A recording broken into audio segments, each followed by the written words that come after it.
Hello, everyone, and welcome to another episode of Content Warfare TV. This is our 102nd episode. So glad to be here. Had another little hiatus from doing the Hangouts as I've been traveling for the last 3 weeks in a row, but we're back and we have a great guest talking about a topic that I know nothing about. So this is going to be just as educational for you as it's going to be for me, and that is Cynthia Sanchez. Cynthia, it is so great to have you here. Hey, Ryan, thanks so much for having me. I'm really looking forward to it. And of course, anytime I get the chance to talk about Pinterest, I'm very happy.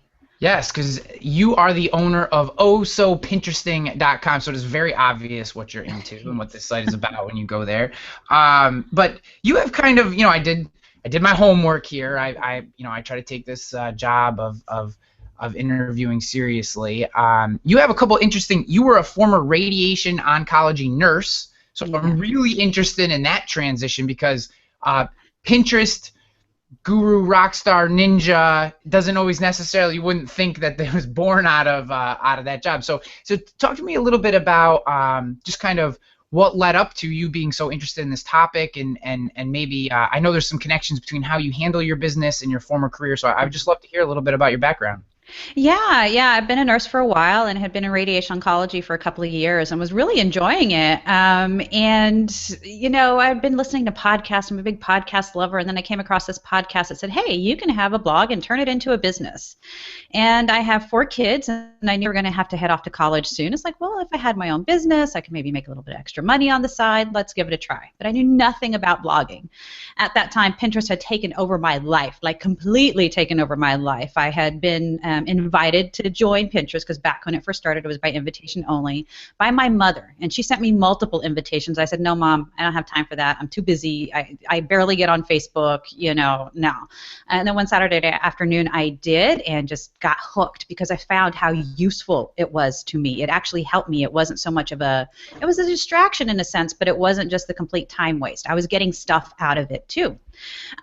So when I found that podcast, like, well, what am I going to start a blog about? I wanted to do it something related to oncology. I was a nurse navigator at the cancer center I was working at, and I thought maybe I could eventually do something related to that, but I didn't know any of the technical sides. How do I start a blog? How do I get a URL? How do I do all that technical stuff? It's like, well, let's do something for fun. Pinterest had taken over. It's going to be about Pinterest. I'll write about the things that I'm finding and doing on Pinterest, and maybe make it a little bit motivational too. Don't just pin the things you find. Do them. Change your life. Change your diet. Try some new things. Try a new project. Buy something new or something, whatever the case might be.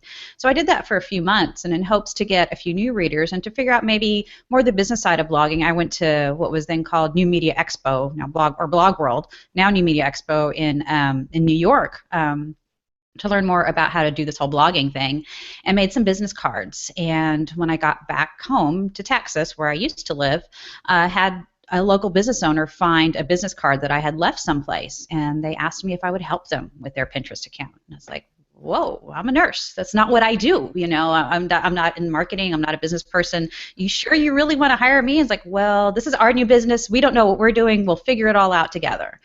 And it's like, well, maybe I did find my business. So they were my first client. Then I got another client. And the focus of the blog shifted into how to use Pinterest as a marketing tool as I was learning how to use it, learning how to approach social media as a marketing tool, and just diving in headfirst to every little piece of information that I could read about social media marketing and learn, and courses I took. And that's where it started. And now I travel the world speaking about how to use Pinterest. I left my job a few months after that first client. And you do travel the world here. You speak a lot on this topic. I see you at all the big events, and I think that's absolutely fantastic. And this is maybe one thing you'll find out about the show as we go along here is the questions tend to be completely out of order and random, so you just have to deal with that. Sounds like my life. Go for it. So how has, and I'm very interested in this, you went to New Media Expo, then Blog World. How has the speaking and the in-person events played into growing your business in this online capacity? It has really helped by establishing my credibility, I think. Have I gotten a ton of clients from each event that I've spoken at? No. Have I made a lot of money from speaking fees? No. But I think now that people have seen that, this conference has asked me to speak here, or that conference has asked me to speak there, it helps really to, show me as a credible source for learning Pinterest from, because they trusted me enough to do a presentation for their audience. That's been the biggest way. It's been just another avenue of marketing my services.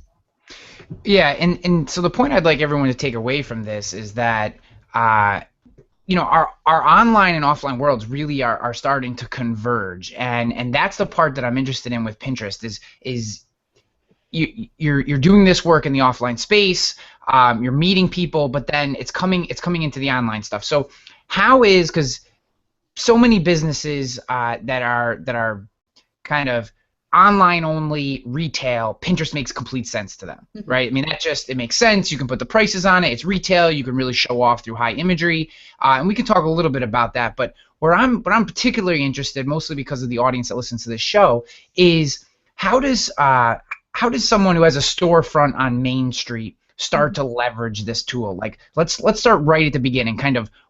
Why is Pinterest a tool for them? And let's start to walk into how they can actually begin to use Pinterest for that type of business. Sure. Well, there's a couple of different reasons why. And the biggest, most obvious, I think is kind of looking at that storefront business. Do they have an online presence to begin with? That's something that's really needed first, more than just a static website with maybe an about page. If that's all you have online and that's all you're going to do online, then Pinterest might not be the best place for you to put your time or effort into.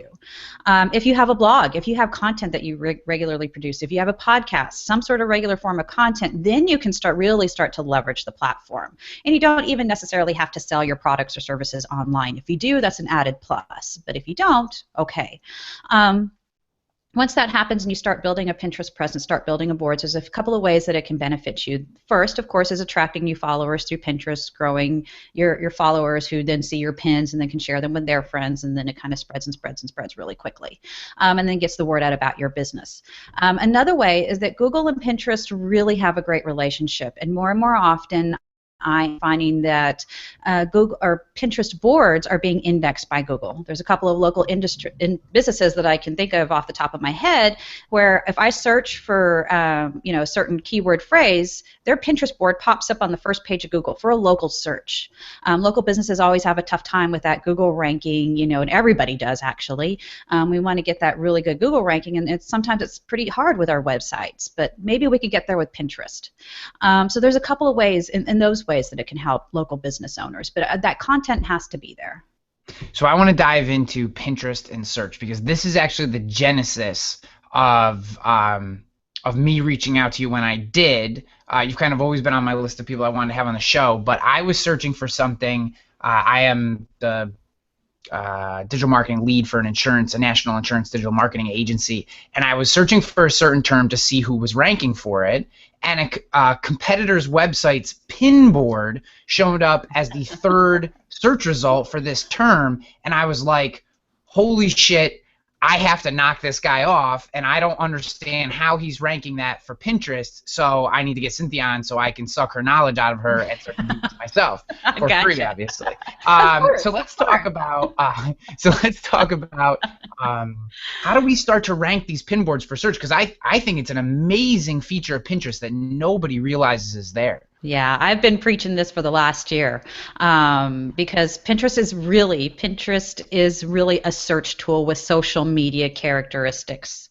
If you think about it, when you go to Pinterest, you're looking for things, and where does it all come from? Their search box. It is a search tool within itself. It just happens to have a lot of pictures as the results for those searches instead of the text that you see that we're used to on other search engines.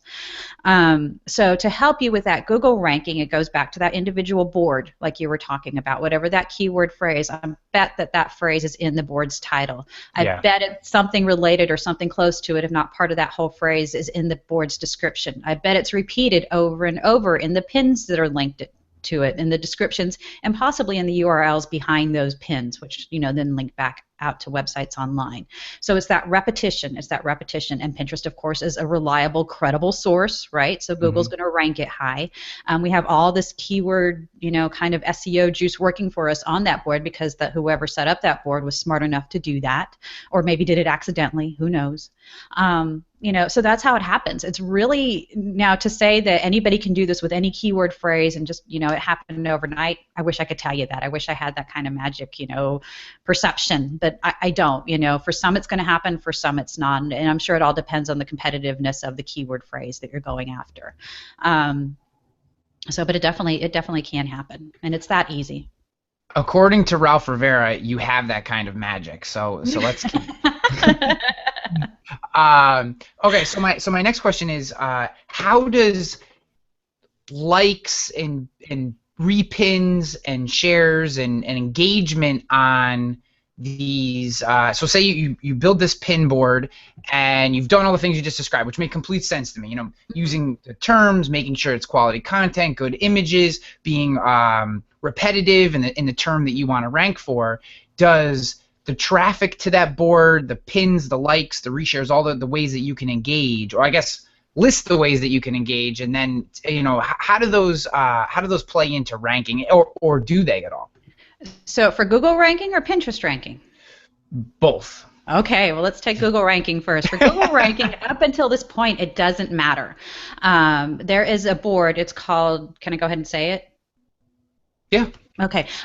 Santa Cruz Remodeling, and I haven't searched this in about 6 weeks, 8 weeks, something like that. Santa Cruz Remodeling. If you search for Santa Cruz Remodeling, it's from Santa Cruz Construction Guild, and this is an association of construction remodeler people out in Santa Cruz, California. Nobody's ever heard of them. Probably people in Santa Cruz, California haven't heard of them, but if you search for Santa Cruz Remodeling, their Pinterest board should pop up on the first page. For the longest time, it was at number 1, just underneath the map, just underneath the ads, for that search phrase, and it has been there over a year.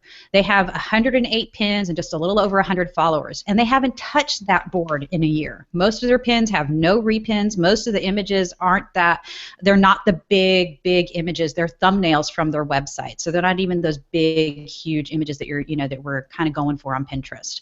And just for some reason, it stays there. It just stays there because it's probably not a huge competitive search phrase, but it is. If you're a remodeler or builder in Santa Cruz, California, heck yeah, it is. Globally, it's not.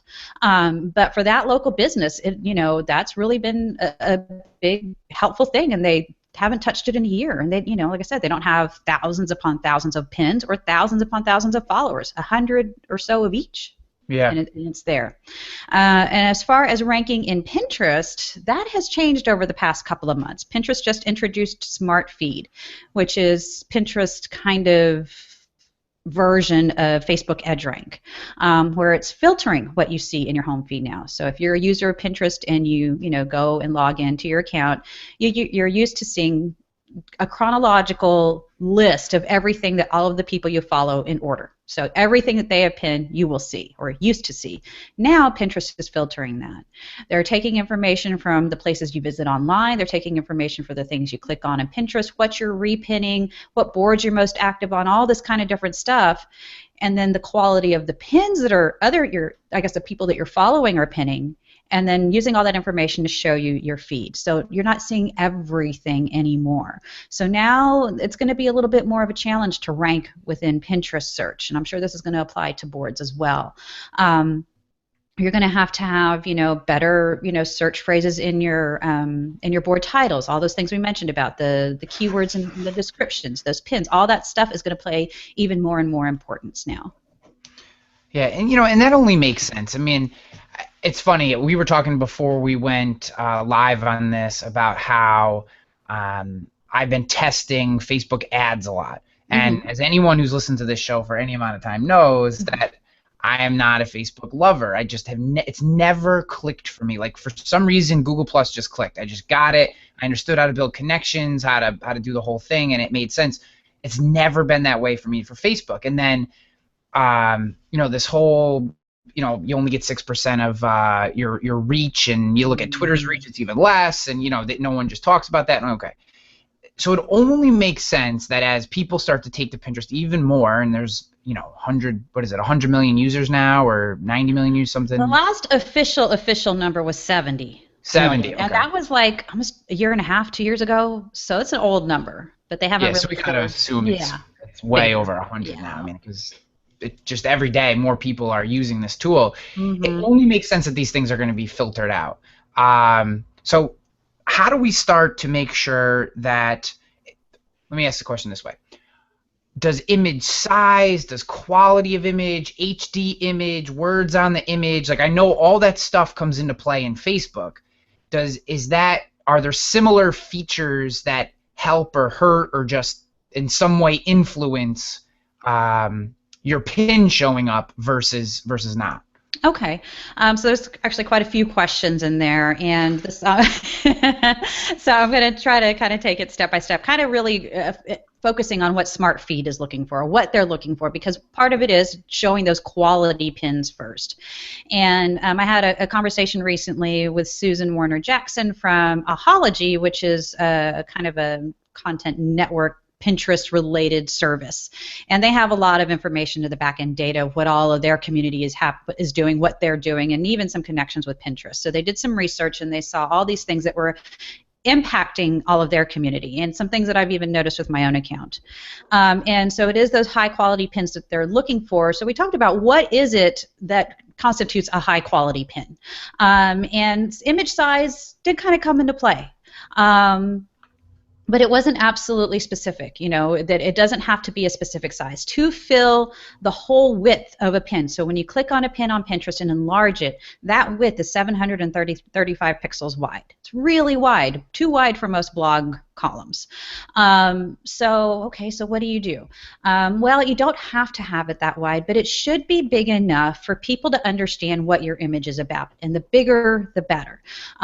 So like for that remodeling business that I told you about, they had some pictures of some, like some kitchen remodels or bath remodels. Since they only pinned those thumbnails, when I clicked on it, I couldn't see the detail of that remodel. It was really hard to see, so I would skip it. I wouldn't put that to my board because it wasn't helpful to me. It wasn't useful.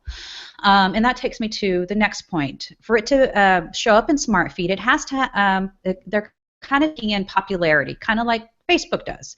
If your post on Facebook gets liked, if it gets engagement, if it gets shared, if it gets commented on, then Facebook's more likely to show it to other people, correct? Mm-hmm. Pinterest is doing something like that as well. So if your URL, whatever it's, your blog post, your product, whatever the case might be, if it's been linked to on Pinterest previously, has had that engagement, has shown up on Pinterest in the form of pins, well, then they're more likely to show it again. But how do you get those pins? How do you get people to pin it, repin it, like it, comment on it, or whatever? The image has to be really suited towards the Pinterest audience. When you go to Pinterest, and if you were to see a picture of a calculator, talking insurance, okay? And what is it? Is it a picture of a calculator that I can buy? Is it a picture of how to figure out the square footage of my house? Is it a picture of how to help my kid do math with a calculator? What does that picture of a calculator mean? When you're competing against all those other images and you're on Pinterest and not necessarily on your website, it's really hard to interpret that image in the way that you intended it to be interpreted when it's not a website or on your blog. And that's where text overlays come into play on Pinterest. If you don't have that very obvious picture, maybe it's a picture of food and you're giving people the recipe, or it's a picture of the handbag that you want people to buy, and it is something a little bit more abstract like the picture of a calculator, those text overlays can really help people understand what that image has for them. Okay, this is about how to calculate how much insurance you're going to need for the rest of your life. Oh, okay, that's interesting. I need to know that. I'm going to click through. I'm going to pin it. I'm going to put it on this board. I don't need a calculator, but I need to know how much insurance I need. So that's another quality that comes in to get or another factor to get that image repinned and shared, or liked or engaged with, to then show up in other people's feeds. You got to make that image really stand out and really cater it towards the Pinterest audience. I'm sorry, go ahead. Looks like you're about to say something. You saw me take a deep breath there. So I'm listening to what you're saying, and I feel like this is going to be a big problem for a lot of people. And let me position that. What you're saying is that when we're pinning to Pinterest, we can't just think with the with the goal of having people connect, repin, and possibly come through to our site, we really have to think about how is someone who didn't write this article going to know what this pin is about, right? Because to me, that's what when I'm on Pinterest and I'm looking at bloggers who are pinning things, and I am probably guilty of this, and I'm thinking through my own head and some of the things that I share there. We definitely just push whatever the thumbnail is or the featured images out from our post, and we're like, oh, hopefully someone pins this and clicks through, instead of really thinking about what type of image the person who we want to connect with this pin, what's going to capture their attention. That it almost could be a completely different image from what you used on your actual blog post. Is that something that you do or that you recommend, or I is think that it should be the same image, because whether they're sharing it on Pinterest or on Google Plus, when people are scrolling through their Google Plus feed, they're not necessarily taking time to read the caption you added to that image or to that link back to your website. All they're seeing is that image in their big feed of everything else and everybody else they follow on Google Plus, on Facebook, on Twitter, if it happens to show up, all those different places. You are competing for attention with those images, and images do attract more attention than, text. It's just easier for our brains to interpret them. We make an instant emotional connection with it of some sort, whether it's curiosity or enjoyment or repulsion or whatever the emotional connection is. We do that with images that we can't do in the same way with text. So if you're using that image and you're taking the time to create an image for a blog post, it should be one that does that for you anyway. If you're just using some random stock photo, then I think you're missing out on a lot of opportunities, not just on Pinterest but other places online as well. Yeah, I agree with you. Are you a proponent of Canva for creating Pinterest images for your blog? Oh, yeah, definitely. Canva, any tool that you're comfortable with. Canva does make it super easy. They do have those stock photos that you can buy for $1, and then just add some text overlays and boom, you're done. So I use Canva, I use PicMonkey, I use Photoshop. It just depends on the situation and the type of image I need to create. But yeah, for sure. Yeah. I really like ridiculous stock photography. I have this really guilty pleasure of I just think this is completely off topic, but I have this image that I show in my presentations of 3 grown men jumping in the air with colored capes and Zorro masks on.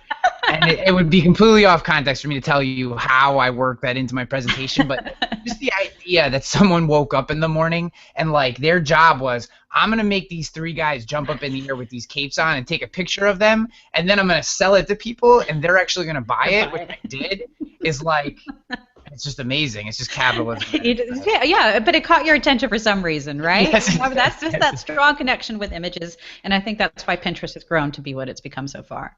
I 100% agree with you. The whole visual side of this thing is amazing. So, Pinterest, we've talked about it, and we've talked a lot about it in the context of an image bookmarking and discovery site. Mm-hmm. What are the social components to Pinterest? I noticed Denise Wakeman actually commented on one of my pins, and I'm sure you know Denise, and I really enjoy her and her work, Adventures in Visibility, for those who are watching the show and are looking for another good Google Hangout /podcast. So she commented on one of my pins, and I hadn't really experienced that before. So can you talk about what is the social side of this that people should be aware of? Yeah, so you can comment on pins, and just like you, most people haven't experienced that before. It's a feature that's been there all along, but it's not something that is really used, because the way people use Pinterest is very kind of insulated and into themselves. What projects am I working on? What am I interested in? What do I need to find more about? It's not like you would use Twitter or Facebook where you're out there to have conversations with other people, and that's the whole goal. So this is just kind of a side social component, small component of Pinterest. So there's that, and you can just go to any pin. It doesn't matter if you're connected with them or not, and comment. Leave your comments, leave your remarks. For bigger brands, this has been, you see a little bit more engagement on their pins. For example, Lowe's last year released all of their Black Friday sales on Pinterest first. When people saw all the deals that they had at Lowe's, there was people commenting, yeah, you can get it. I mean, it kind of helped and hurt, I think, in a little way, because there were some people saying, oh, that's a great price. Nope, you can get a better deal here. I have one of these things. I love it. I have one of these things. I hate it. You know, there was both negative and positive, just like we see other places. But in those instances, that's been the most engagement I've seen, but nowhere near as much as you would see, like, you know, if they did the same thing on Facebook. But the pins were pinned a lot more. They were shared, and they got a lot more exposure than a Facebook post would. Now, this has also added messaging. So if we follow each other on Pinterest, I can send you a private message. So that has started coming into play now. So if we're planning an event together, if we're planning a website redesign together, or a social media campaign together, and we have visuals, we can then share that through private messaging and private boards and that type of thing on Pinterest. And then as far as the other social component goes, Pinterest just launched interests at the beginning of this year. So Pinterest itself has 30-something categories, and they're pretty broad, general categories. And you know, for me in social media and that type of thing, the closest related category is technology, which is not related at all. You know, there isn't a business category, there isn't a marketing category. But interests are very specific topics, and they started off on the mobile app where you search for something and then you saw these kind of suggested words, kind of like they would guide you down the path, you know, or whatever other things to look for. But now they're into groups and communities. So now I have joined an interest group on Pinterest. It's all about social media marketing and about content marketing and about small business and about, you know, very specific topics. And every person that's a part of that group I can see and then know that they have something in common with me as well. So that's a great way for me to make connections, you know, and that's where the social side comes on. That's been a really useful thing, aside from using the search and searching for individual accounts and that type of stuff. So that leads me perfectly into group boards and kind of these collaborative tools. Let's talk a little bit about, so let's take the company that I work for. We have 5 or 6 different team members. We have a couple different audiences that we serve. How can we work together to use Pinterest and start to gather different information, or you know, you said you were part of a couple groups. Like, how do group boards work, and then what are some of the benefits and features that come out of using these tools? Okay, so as a team, you might want to have a collaborative private board, a private group board. So that way you can, you know, if you see a new, maybe you're developing a new logo for the business or something, you can then pin ideas to that board, and then each person can comment, yes, I like it, no, I hate the blue, yes, I want that, you know, whatever. You know, other design, other in-house projects type things. Publicly, if those, if you have like different components to your business, maybe like different brand names underneath your, you know, your company or something, and if there's a way that they overlap, let's say, yeah, I don't know, I'm just going to come off the top of my head, and I know this sounds very Pinteresty, a wedding, you know, kind of business.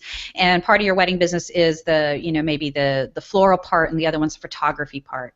Well, they're both separate businesses, but they can have some overlapping boards. If they join on group boards, both of the followers of each one of those businesses' Pinterest accounts will then see everything pinned to that group board. So even though they're not, if they're following the photographer, they're following their entire account, they will still see the pins from the floral designer on the photography account. So that's where you can kind of cross-promote audiences. And this has really helped this has been like the extra super nitro boost of getting your pins out there if you can find a really good group board. There's some that, you know, have, you know, hundreds of contributors to this board, and that gets a little scary for me because it's easy for one of them to then become a spammer. But when you have hundreds of contributors, then you're pulling all of those audiences together, and that's huge exposure. It's not uncommon for some of those boards to have 10,000, 100,000, million-plus followers on some of those group boards.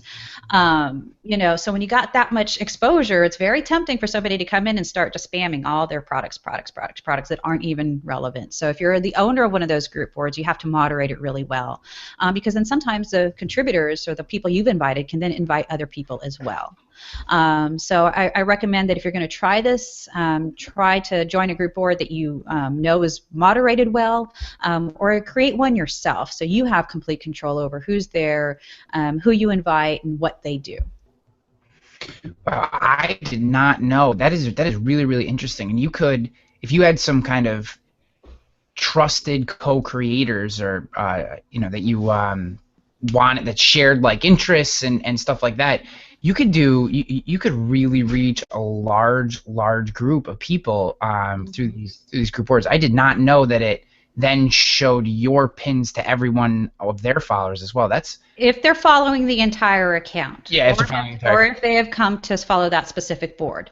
yeah. It just depends on how the following process took. So that leads to some crazy follower numbers when you look at Pinterest accounts, but they can be very powerful. There's a blogger, Kim Vid, she's very active on Google+, and she has an early childhood education blog that she writes with Amanda, her partner, writer, co-business partner, and they joined a group board about kids' reading activities, and for the longest time, it outranked Scholastic and PBS. So it was a big group of bloggers, educational bloggers, talking about kids' reading activities, and they outranked on Google, some of the biggest, publications for kids and childhood education. Yeah, I know that Pinterest has actually become like one of my primary research tools. Mm-hmm. When I'm looking for stats, specifically when I'm looking for stats, and for anyone who's followed the show for a while, and I'm sure there's many people out there, I'm in the middle of finishing up my first book, and a lot of times the initial research to start to find some stats to go along with things or case studies were initiated inside of Pinterest because people are so almost neurotic about collecting things. It's like a collector's online paradise. So you find someone who's really interested in the topic. My book is obviously about marketing, and there will be, and maybe just not the pins are what you're looking for, but then you find the trusted resources on that topic, and you can drill down deeper into them. And it has been one of my primary places to begin the research process on certain topics. And for anyone who's doing this type of work or just likes writing deeper posts, I would say use Pinterest as an avenue to begin your research on stuff. These people who curate well curated boards, and obviously Cynthia, you can talk in detail about this too, but are just so well curated. There's just so much there, and all in one place. Click, click, click, click, click, and you can find 5 or 10 resources that can keep you busy for a long time. Yeah, and I'm glad you brought that up, because as a business owner using Pinterest, that's what your goal should be. Your goal should be to create boards that are really useful and really relevant and helpful to the people that you're trying to attract to your business. If you created your Pinterest account, and it was going to be all about marketing and things like that, I know that you would have just the best stuff, and that's my one-stop shop to go and find stuff about marketing when I need it, because that's serving me, as your potential customer. So no matter what type of business, I think you have to keep in mind that you're building that board for and what's important to them as they relate to your business. I see a lot of companies and businesses out there making the mistake of just trying to jump on the popular categories out there on Pinterest just because they're popular, just to try to maybe attract a few new followers.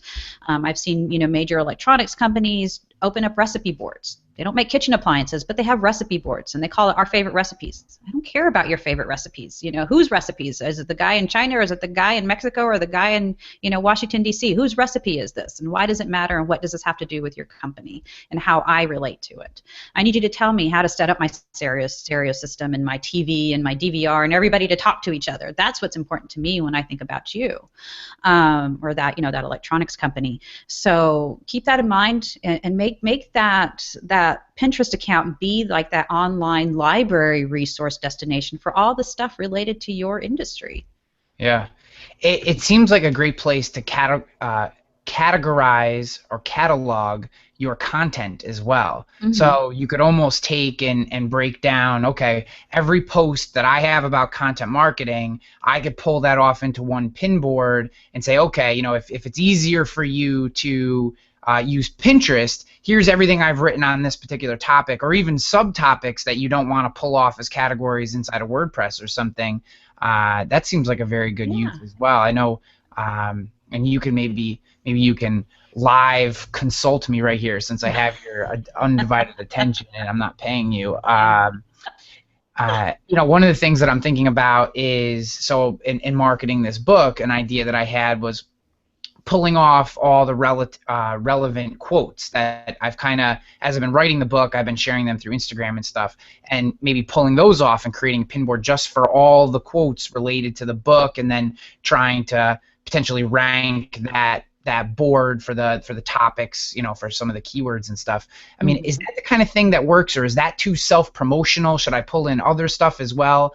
I guess where I'm going with this question is, at what point does a board become too, if it's just your content, is that too self-promotional, or should you always have other people's, or when does that distinction make sense? Not on individual boards, but on whole accounts, yes, it is selfish. If only on your entire account that it's only your stuff, then that just becomes your secondary brochure website type of thing. Why do that, unless you happen to be, some huge authority person. If you're Richard Branson and you're just writing about business and people want to hear just from you because you have, done all that you've done, that might make sense. But most of us aren't him and don't have that authority,